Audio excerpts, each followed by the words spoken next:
Today we're going to diagnose the ABS light on a Saturn Vue 2007.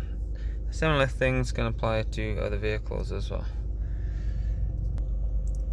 A good diagnosis of when trying to work out why this ABS light came on is trying to figure out what you were doing at the time when it first illuminated.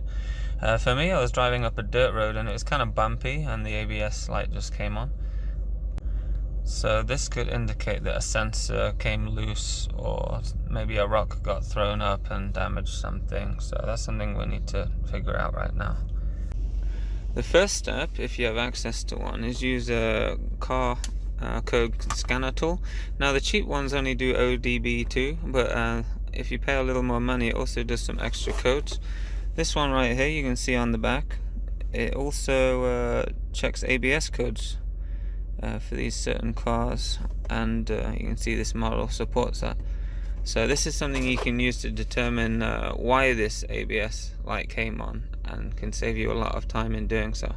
If you don't have one of these tools, AutoZone don't actually lend out these better versions, so you might struggle, but ask a neighbor or something. But if you don't have one of these, there's some other things we can do in and around the car to try and troubleshoot this issue as well. With this car, the ABS light seems to have a mind of its own. When you first start the car, it does what's called a cycle to check if there's any problems with the system. And if so, the ABS light will stay on. Because when you first turn the key, you get all the lights illuminated, and this one will stay on if there's a problem. With this car as well, when you're driving, the ABS light can just illuminate because it seems to do self-checks while you're driving. If the situation worsens, you'll get this kind of scenario where you're driving along and the parking brake light illuminates, even though your parking brake hasn't been touched. So you'll get these two lights, and you'll get the dashboard will start making noise, and that is a good sign that you really need to pull over, because your brakes might just fail on you. Right, before even getting a scanner, I would check just a couple of things, because they're so easy to check that it only takes a few seconds. If you open up this brake fluid reservoir here, just check you have adequate fluid level in here. Dip a finger or a napkin and just check the fluid is clear and not totally dirty. Here you have a sensor plugged in, just check that that's fully connected as well. So this is how easy it is when you have a scanner. We're just pulling the codes right now.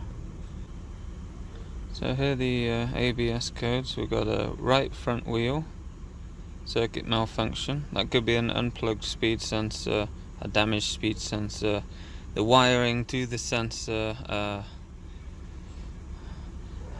we've got a wheel speed sensor frequency malfunction. It could be linked to the first one, and a wheel speed sensor frequency malfunction as well, so it seems to be the same error.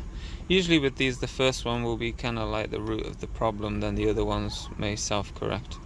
And I got a bonus oxygen sensor, lovely, but it doesn't bring a check engine light. So that's how easy it is with a scan tool.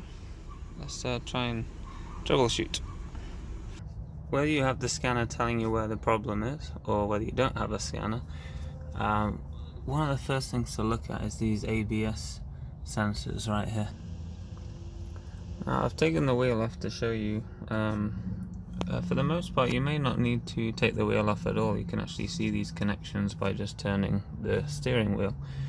But with the wheel removed, you can see this comes from the brake controller, this cable here. On this vehicle, you follow the line up, around through here. There's actually a secondary connector just right here. You can pop these off to have a look at it, and sometimes that can be unplugged. If that one's not unplugged, it could be something near the brake controller over there. However, more commonly, it's usually this little bit here.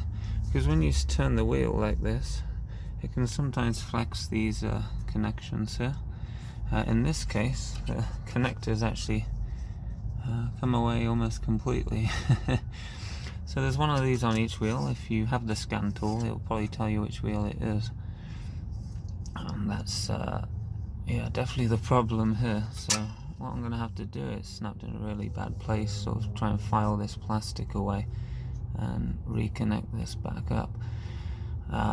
If you cannot do that for whatever reason, you may need a new wheel bearing assembly, as this is sort of interconnected in with that.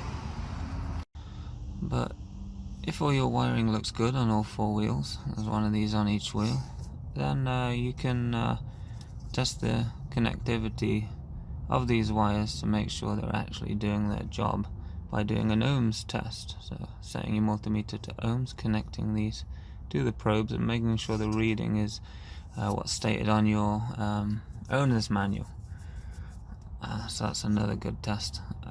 Another test again is to connect these two to a multimeter but put it on voltage. Jack the car up on the front so both front wheels are off the floor and rotate the wheels 1 revolution every couple seconds.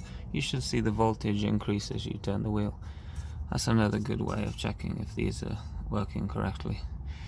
So for my case, it's just a matter of soldering this back together. So I hope you found that useful.